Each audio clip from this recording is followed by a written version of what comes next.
Amazon পৃথিবীর ফুসফুস, জীববৈচিত্র্যের স্বর্গ এবং অজানা রহস্যের ভাণ্ডার। দক্ষিণ আমেরিকার 9টি দেশ জুড়ে বিস্তৃত এই বিশাল রেইন ফরেস্ট পৃথিবীর সবচেয়ে জটিল বাস্তুতন্ত্র।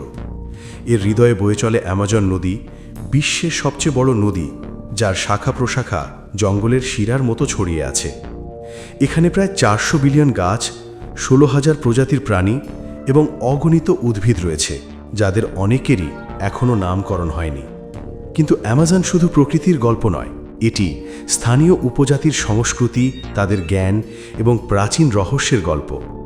আমরা একটি ছোট দল, আমি আরিয়ান, একজন প্রকৃতি গবেষক, লুসিয়া, একজন জীববিজ্ঞানী যিনি অ্যামাজনের বিরল উদ্ভিদ ও প্রাণী নিয়ে গবেষণা করেন, এবং মিগুয়েল টুকানো উপজাতির একজন স্থানীয় গাইড, যার পূর্বপুরুষরা শতাব্দীর পর শতাব্দী ধরে এই জঙ্গলের সঙ্গে একাত্ম হয়ে বেঁচে আছেন।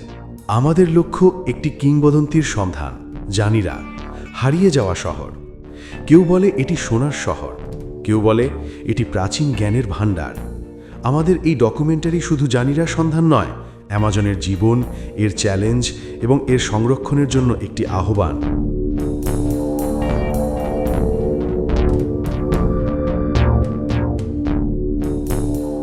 মানাউস, ব্রাজিলের অ্যামাজনাস রাজ্যের রাজধানী।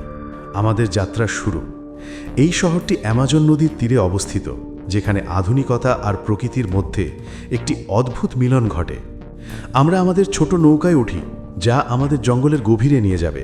আমাদের সঙ্গে রয়েছে ক্যামেরা, জিপিএস, জীববিজ্ঞানের নমুনা সংগ্রহের কিট এবং মিগুয়েলের অমূল্য জ্ঞান।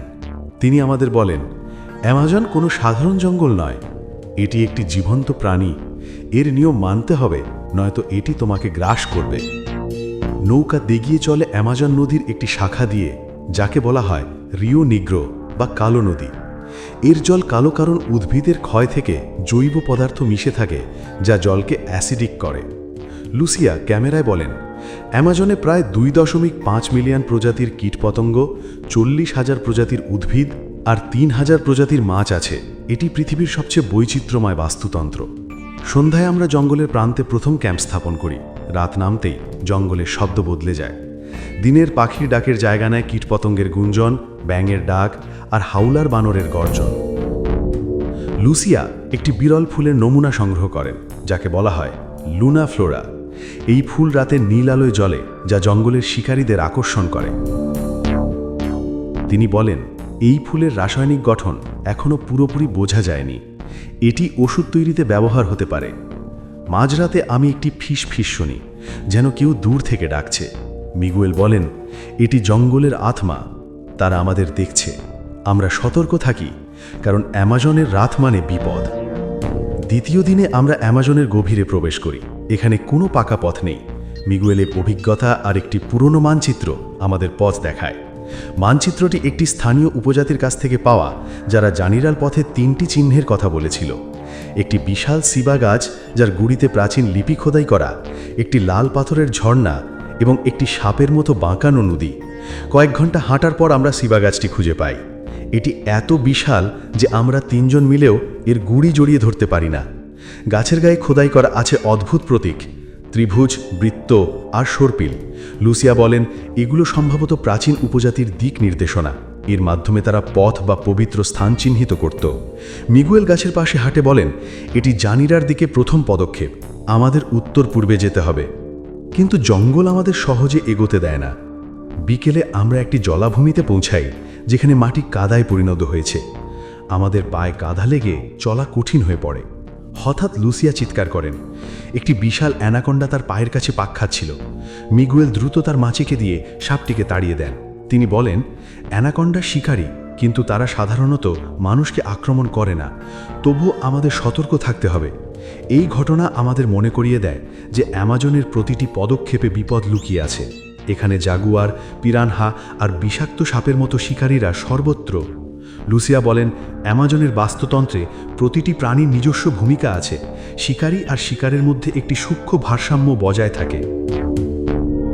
তৃতীয় দিনে আমরা লাল পাথরের ঝর্ণায় পৌঁছাই। এটি অ্যামাজনের একটি না প্রাকৃতিক বিস্ময়। পাথরের লাল রং, যা সম্ভবত আয়রন অক্সাইডের কারণে জলের সঙ্গে মিশে একটি অপূর্ব দৃশ্য তৈরি করে। মিগুয়েল বলেন, এটি একটি পবিত্র স্থান। টুকানো উপজাতিরা বিশ্বাস করে এখানে জঙ্গলের আত্মারা বিশ্রাম নেয়।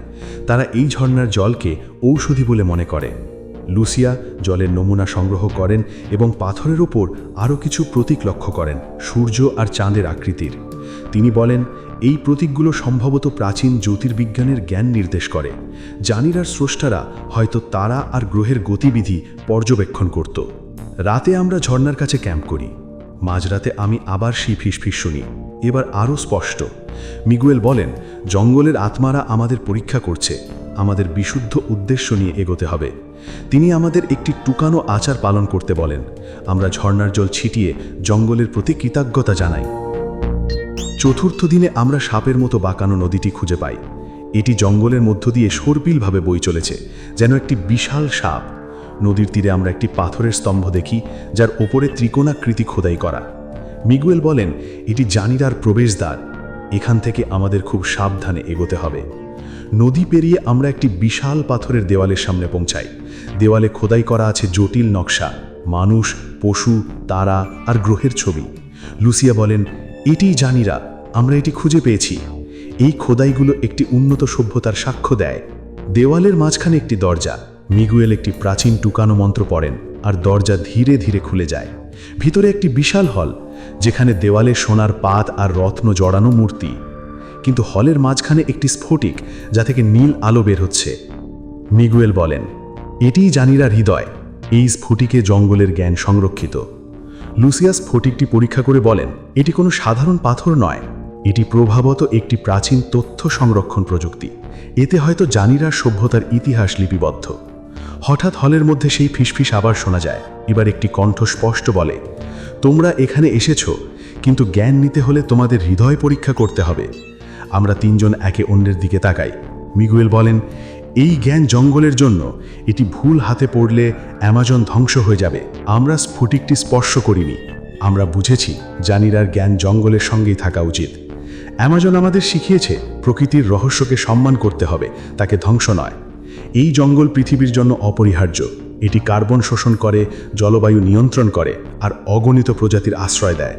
কিন্তু বন উজাড়, অবৈধ কাঠকাটা আর খনিজ উত্তোলনের কারণে অ্যামাজন বিপন্ন। গত 50 বছরে এর প্রায় 20% ধ্বংস হয়ে গেছে।